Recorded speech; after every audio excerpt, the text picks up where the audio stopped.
자, 오늘은 로마에 대해서 좀 올려볼 거예요. 로마는 그 전에 올라간 영상도 있긴 한데, 어쨌든 로마 공화정에 대해서 할 건데요.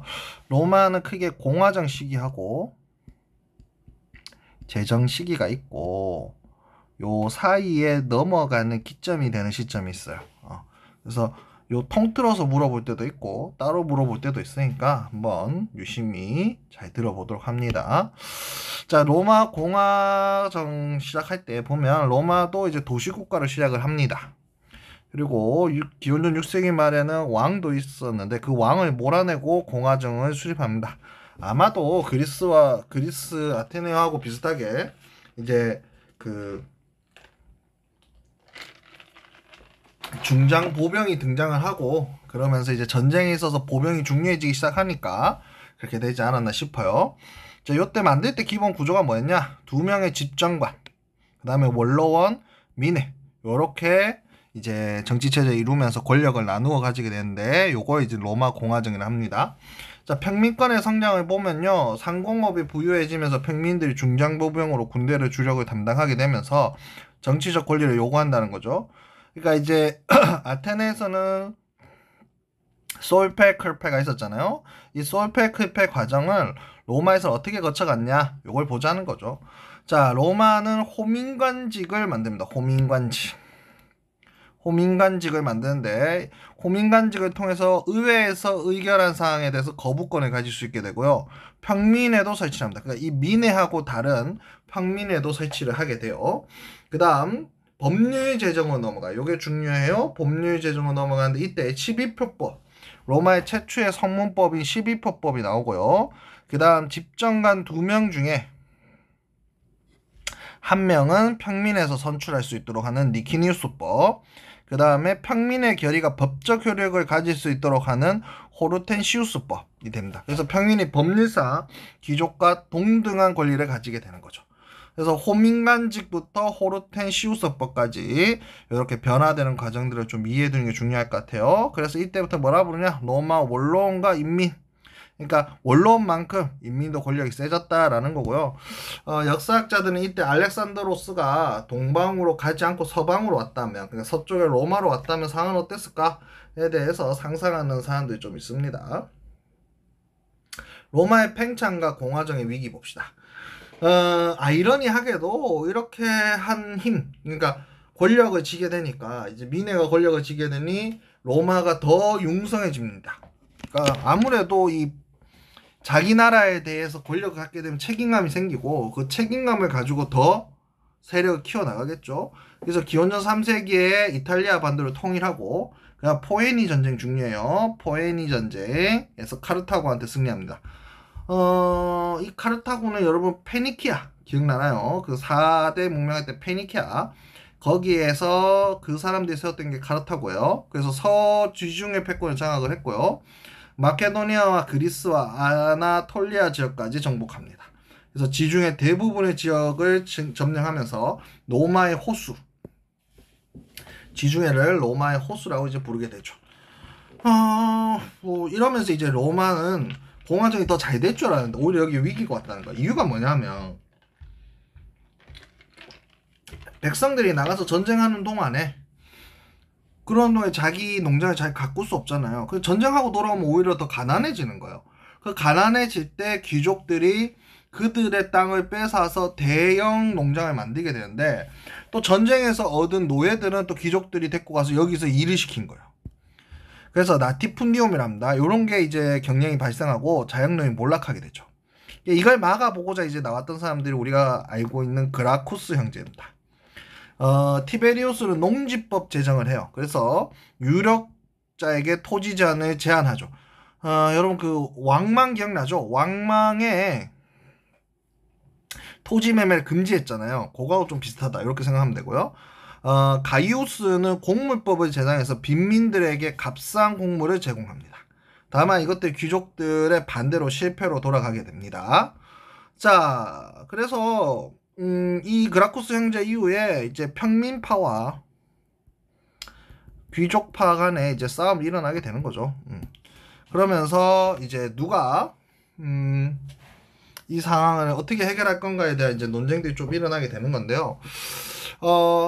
귀족파를 이제 별조, 평민파를 이제 민중 중심의 권력 투쟁이 일어나게 되고요. 이들이 이제 각각 군인 세력들을 이제 얻게 돼요.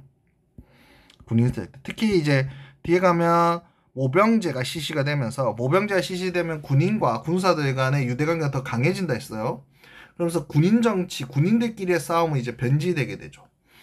자, 그리고 동맹시도 이때 반란을 일으켜. 그러니까 로마가 성장하는 데서 자기 힘으로 다 자기 병력으로 다 한 게 아니고 주변에 있었던 동맹시들의 병력도 같이 사용하게 되는데, 그들에게 이제 전쟁을 통해서 시민권도 주고 이제 동맹시들과의 전쟁이 있었고요. 그 다음에 스파르타쿠스의 난이 있어요. 이게 뭐냐면 노예 반란인데, 아무래도 노예들이 늘어나면서 그 노예들이 반란을 일으키게 되죠. 굉장히 잔인하게 진압했던 것으로 유명한 게 스파르타쿠스의 난입니다.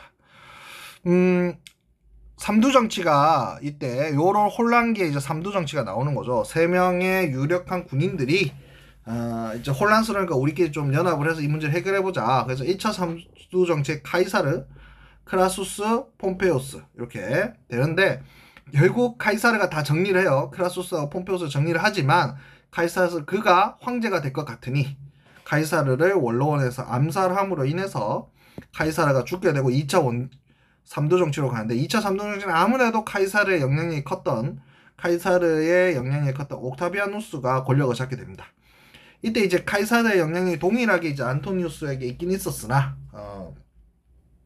안토니우스가 로마를 좀 빨리 버리는 부분도 있고요. 안토니우스가 그 카이사르의 연인이었던 클레오파트라하고 붙어버린 부분도 있고, 그래서 결국 옥타비아누스가 안토니우스를 그 악튜메전에서 물리침으로 해서 로마의 지배권을 장악하게 됩니다.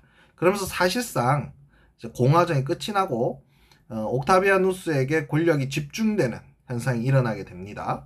그래서 옥타비아누스는 대놓고 황제라고 하진 않았으나 사실상 군사와 재정을 장악함으로 인해서 사실상 황제로서 군림을 하게 되죠. 그러면서 프리캡스라고 제1시민이라는 칭호를 사용하게 되고요. 원라원이 옥타비아누스에게 아우구스투스 존엄한자라는 칭호를 부여하게 됩니다. 옥타비아누스 이후에 오현제 시대까지 한 200년간 평화와 안정을 누리게 되고요. 최대 영토를 확보하게 됩니다. 다만 이제 주변에 전쟁을 계속 해나가니까 군인들이 점점 힘이 세지고 그들의 권력이 계속 강화되니까 군인 출신들의 황제가 연이어 등장하면서 서로 왕권을 주고받고 하는 엄청난 혼란한 시기를 맞게 됩니다. 거기에 이제 속주 반란도 있고 이 당시에 사패의 위협도 있죠. 그리고 이제 경제도 좀 바뀌어요. 그러니까 초반에는 그 노예들이 이제 수월하게 들어왔으니까 라티듐도 잘 돌아갔는데, 시간이 지날수록 노예가 이제 문제가 재생산이 잘 안 된다는 거죠. 노예들이 이 자식을 낳아야 또 노예가 나오는데 이 자식을 놓는 노예들이 좀 없다는 거죠. 자, 그러다 보니까 이제 라티듐디움 대신에 이제 주변에 있는 가난한 시민들을 데려다가 일을 시키는 콜로누스가 되고요. 이 콜로나투스가 운영이 됩니다. 요게 이제 중세 이제 농노의 기원이 됩니다. 그 와중에 이제 제국의 부흥을 꿈꿨던 게 이제 디오하고 콘스인데, 디오가 클레티아누스 황제, 전제군주제, 그러니까 사패가 하고 있는 전제군주제를 도입하고 제국을 4개로 분해해서, 그러니까 황제가 이때 4명이에요. 군제개혁도 하고 화폐개혁도 했습니다. 그리고 이제 콘스탄티누스 황제는 크리스트교를 공인하는 밀라노 칙령을 발표를 했고요. 콘스탄티노폴리스로 천도를 하게 되죠. 그리고 테오가 있습니다. 데오가 아니고 테오예요. 테오도시우스 황제 때 동로 사후에 황제 죽고 난 다음에 이제 동서로마로 분열이 되는데, 이 테오가 또 중요한 거는 크리스트교를 국교화했다. 그러니까 콘스는 공인한 거고 테오는 그 국교화한 거예요. 그 동로마 제국 1000년 이상 비잔틴 제국으로 유지가 되는 거고요. 소노마 제국은 게르만족의 침입으로 476년에 멸망하게 되는 거죠. 로마의 문화는요, 그리스의 헬레니즘 문화를 수용했지만 굉장히 실질적이고 현실적인 걸 위주로 발달을 하게 됩니다. 그 법률이나 토목, 건축 같은 게 발달을 하게 되고요. 법률이 굉장히 중요한데, 12표법, 시민법, 그리고 만민법으로 가게 되고, 요게 뭘로 정리가 되냐면 유스티나누스 법전으로 정리가 되고, 요게 유럽 근대법에 영향을 주었으니까 우리한테도 영향을 주었겠죠. 토목 건축으로는 콜로세움, 개선문, 그리고 공중 목욕탕 등이 있고요. 문화로는 키케로 산문, 또 벨라기우스의 서사시 같은 게 있죠. 철학으로는 이제 헬레니즘의 스토아파, 스토아파가 굉장히 뭐라 해야 될까요? 현실적이면서도 굉장히 현실에서 잘 사는 방법, 현실에서 부지런히 사는 방법, 이런 거예요. 그래서 명사록 같은 게 있고요.